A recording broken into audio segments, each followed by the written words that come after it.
बाप रे बाप। प्रणाम।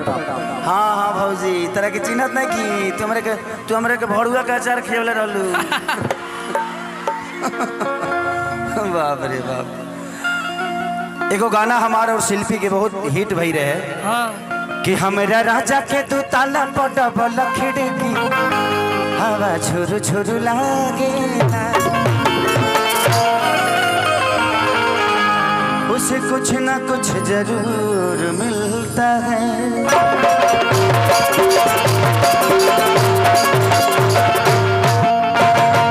ए भाई ए जी के मेहरारू लो कमलेदार नहीं खे। अभी ले मरद लो ना देहल 1 रुपया लेकिन मेहरारू लो पैसा के धार लगा देहल हो।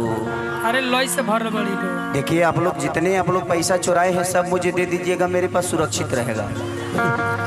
और जब आप लोग को जरूरत पड़ेगा आप लोग फोन करिएगा, हम फोन नहीं उठाएंगे। आई अच्छा में कितना लोग माई से प्यार कर लेता नहीं, हाथ उठाओ था।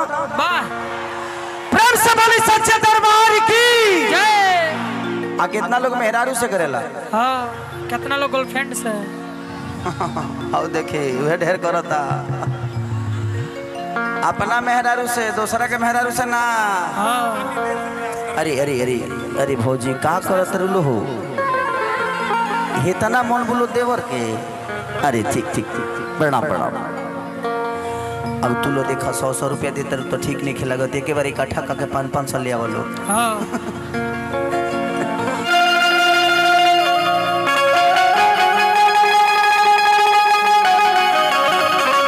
इतने जनता के सामने आपने मुझे प्रेजेंट किया, ये सम्मान कम थोड़ी है। माला की जरूरत नहीं है, आप सबकी मोहब्बत की जरूरत है। माला तो हर आदमी पहनता है, मैं गला पहनना चाहता हूँ, इनके गले लगना चाहता हूँ और ये मेरे लिए बहुत है। हो हो हो हो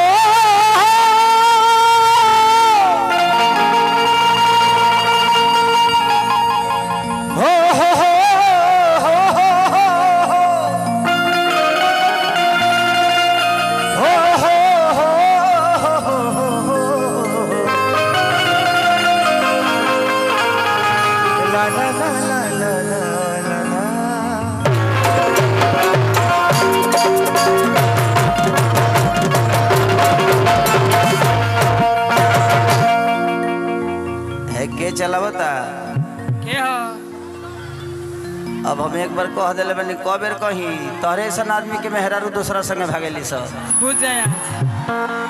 हाँ मेहरारू के बात ना मानबो तो भागे न जाई, जे मानो तो ओकरा लगे निकल जाई।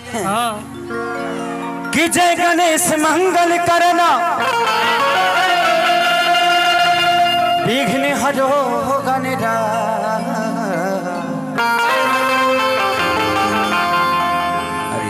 का हाल बा भौजी? ठीक बड़ी। देखिए तार मोरो देखिए तो कहे गिरे तुरा के दिलर नहीं लौका लिए कि खेसरिया का कह दे दिली रे। जय गणेश मंगल करना विघ्न हरो गणरा एक दंत करी बड़ी बजना सीधी करो ममका।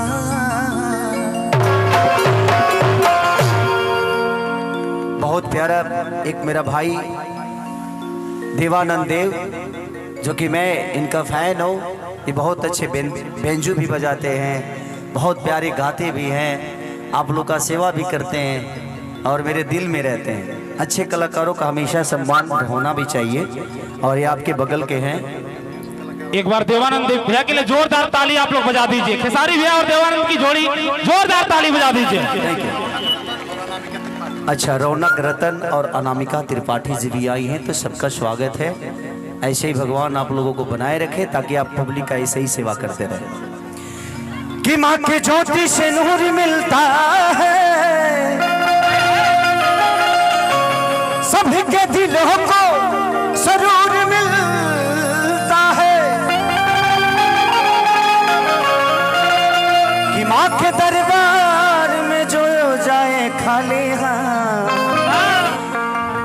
लेके आई एगो माई के भजन से सेवा। अरे किसा जलता रबारी भगती के बलहारी तो पूजैया होता है राजा।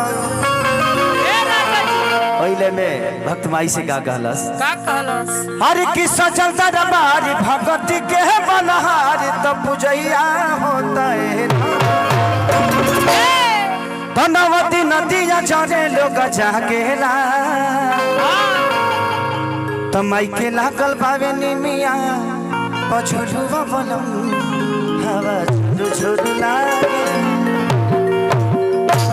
1 2 3 4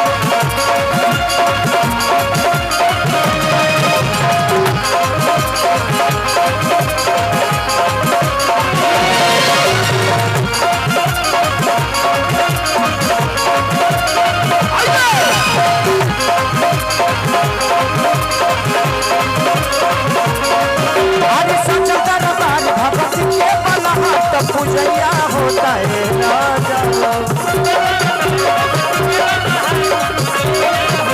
आज सचता न बाज भगत के बनहार तब पूजैया होता है गिनवती नदिया चढ़े लोग जागेला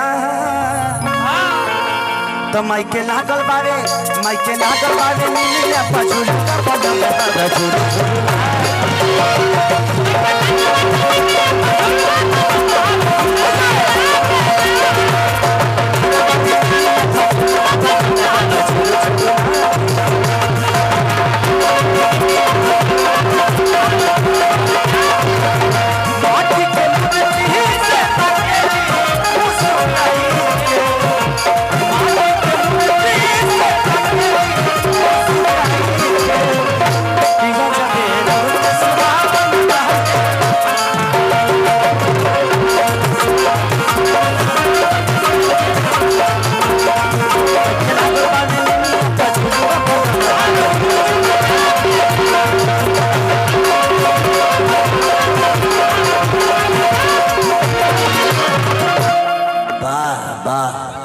चलिए यहाँ के स्थानीय प्रशासन को भी मेरे से दिल से थैंक यू कि आप लोग इतना कोऑपरेटिव और कोऑपरेट करके सबको बड़े शांत स्वभाव से रखे हैं। और तू लो देखा लो रे रे रे बना रहा रे छुत्र मत हो आ जाइए।